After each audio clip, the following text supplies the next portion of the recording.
ज्या स्कूल बसने तुम्ही लहानपणी शाळेत जायचात, असं नक्कीच असू शकतं की तिचे ड्रायव्हर त्याच शाळेत गेली 40 वर्ष काम करत असते. वयाच्या 25व्या वर्षी सुरुवात करून ते 65 वर्षांचे झाले असतील आणि त्यांना माहिती आहे की बसमध्ये मुलं असतात, त्यामुळे त्यांनी बसला कधी साधा ओरखडा सुद्धा येऊ दिला नसेल. तुम्ही कधी त्यांच्या श्रेष्ठतेचे चाहते झालात का? कधी झालात का? मुंबईचे जे डबेवाले आहेत त्यांची कामगिरी 6 सिग्मा दर्जाची आहे की कधीही चूक करायची नाही. या एक्सलन्सचं कौतुक करताना तर मी तुम्हाला कधीच नाही पाहिलं. तुम्ही काही उत्कृष्टतेचे चाहते थोडीच आहात. उत्कृष्टता तर मोमो बनवणाऱ्याकडे सुद्धा असू शकते. चला मी तुम्हाला उत्कृष्ट मोमोज खाऊ घालतो, मग तुम्ही त्याचे फॅन बनाल का आणि त्याच्यासारखं बनण्याचा प्रयत्न कराल का?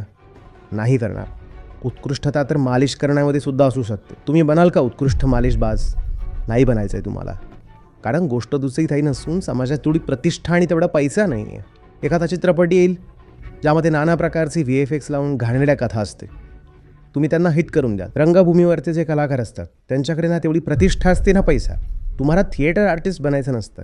तुम्ही म्हणाल की मला चित्रपटात एखादा 30 सेकंदाचा रोल द्या, चालेल. तुम्ही उत्कृष्टतेचे चाहते थोडीच आहात. तुम्हाला उत्कृष्टता किंवा श्रेष्ठतेशी काही देणं घेणं नाही आहे. तुम्हाला फक्त प्रतिष्ठा आणि पैसा हवा आहे.